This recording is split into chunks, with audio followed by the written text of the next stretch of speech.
হাতটা দিয়ে না আমাকে আবার ক্যামেরাম্যান কই গেল? না ক্যামেরা তুলতে হবে না।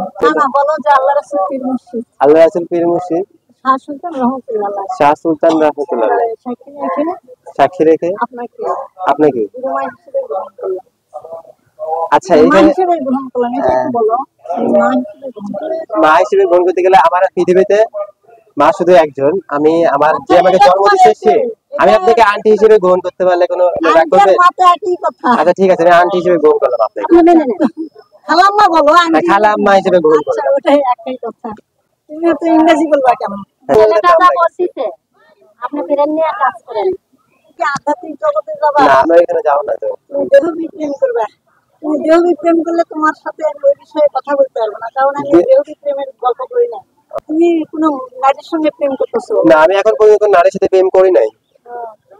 তুমি যখন সুলতান বাবার এখানে আসছো, আমি তো মনে করতেছি যে সুলতান বাবা তোমাকে পছন্দ করছে। তুমি মানুষের সেবায় লাগে দাও। আন্টি এটা আমি নিব, আমার হাতে রাখবো। আচ্ছা বিসমিল্লাহির রহমানির রহিম। আমি আসলাম শাহ সুলতান রহমতুল্লাহ আলাইহি মাজার শরীফে, মানে মহাস্থান মানে মাজার শরীফ পিছনে আছি বলতে গেলে। তো আমি এখানে খালাম্মাকে পেয়ে গেলাম। তো এখানে আন্টিকে আমি 3টা প্রশ্ন করব। তো আন্টি অলরেডি আমার খাতার মধ্যে লিখে নিয়েছে যে আমি কয়টা প্রশ্ন করব। তো এখন আমি আপনাদের প্রথম জিজ্ঞাসা করছিলাম যে আপনি এখানে কতদিন ধরে আছেন আর কি কারণে আছেন? আমার এই প্রশ্নটা হচ্ছে, আমি আধ্যাত্মিক জগতের একজন সাধক। আমিও প্রেমের পাগল, আমি আল্লাহর প্রেমের পাগল। আমি শিশুকাল থেকে আমি আল্লাহকে জানতে পারছি, এবং আমি এটা জানতে পারছি যে আমার পিছনে একজন কে যেন কথা বলতেছে। তো আমি তার সঙ্গে কথা বলে আমি আধ্যাত্মিক জগতে চলে আসি, বাড়ি ঘর ত্যাগ করে। আপনি কি কখনো আল্লাহ তাআলাকে দেখেছেন? হ্যাঁ, আমি আল্লাহ তাআলাকে দেখছি। তিনি সকল সৃষ্টির মধ্যেই আছেন, বিরাজ করতেছেন।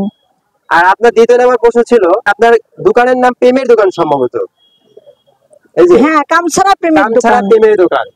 তো এই কামছাড়া প্রেমের দোকান কি কারণে এই দোকানের নামটা এটা দিলেন যদি বলতেন? না, এই দোকানের নামটা আমি দেইনি। মূলত আমি এখানে 12 বছর ধরে সাধনা করতেছি। তো আমার ভক্তবৃন্দ মহিলা বলতো যে তুমি কেন ছুটাছুটি করে বেড়াও, তো তোমার গুরুকে বলো যে তোমাকে কিছু দিয়ে যেন তুমি বসে থাকতে পারো।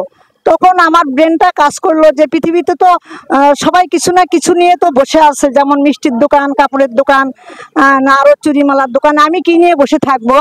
তখন আমার ভক্তরা বলল যে সেই বিষয়টা তোমার ভাবনার না, তুমি তোমার গুরুকেই জিজ্ঞাসা করো যে আমাকে কিছু দিয়ে বসে দাও।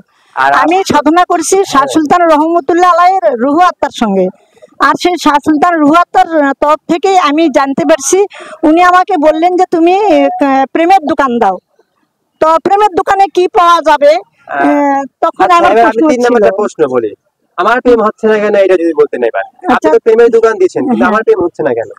আমি এটা জানতে পারলাম যে তুমি যখন শাহ সুলতান রহমতুল্লাহ আলাইহি তোমাকে এখানে নিয়ে আসছেন এবং আমার ভক্ত তুমি হয়ে গেছো, তো আমি চাচ্ছি যে শাহ সুলতান রহমতুল্লাহ আলাইহি উনি আল্লাহর ওলি, তার তরফ থেকে আমি এইটুকু বলতে চাই যে তুমি মানুষের সেবা করো এবং আল্লাহর সেবক হও। শাহ সুলতান রহমতুল্লাহ যারা নিপীড়িত, নির্যাতিত, বঞ্চিত, সেই মানুষের সেবা তুমি করো। কোনো একটা নারীর কাছে তুমি বন্দী হয়ে যায় না, এটাই উনারা চাচ্ছেন। সম্ভবত লিখছেন যে আমি শাহ সুলতান রাসূল আল্লাহ সাল্লাল্লাহু আলাইহি সাল্লাম, এটা লিখছেন সম্ভবত আপনার এখানে লেখা রয়েছে। এটা কথাটা হযরত শাহ সুলতান রহমতুল্লাহ আলাইহির সাধনার জগতে আমি এটা শাহ সুলতান রহমতুল্লাহ আলাইহি আমাকে এই একটা কথা শিক্ষা দিয়েছেন যে তুমি এই মন্ত্রটা পড়বা। এটা মন্ত্র পাইলে তুমি আল্লাহ রাসূল এবং পীর মুর্শিদকে তুমি তোমার দেহের মধ্যেই পাবা। পৃথিবীর কোথাও তোমাকে দৌড়াদৌড়ি করতে হবে না, কারণ যা আছে বিশ্ব ব্রহ্মাণ্ডে তা আছে দেহ ভাণ্ডে। আন্টি অনেক কথা বলে, আন্টিকে অনেক ধন্যবাদ। সামনে আপনারা দেখতে পাবেন এখানে শাহ সুলতান রহমতুল্লাহ আলাইহি ওনার মাজার শরীফ, আর এখানে উনি বসে আছে। ওনার থেকে অনেক কথা জানতে পারলাম, আর আপনার সাথে বিষয়টা শেয়ার করলাম আমি আমার পেজের মাধ্যমে। তো আপনাকে অনেক ধন্যবাদ আমার সাথে কথা বলার জন্য, আপনার ডায়েরি।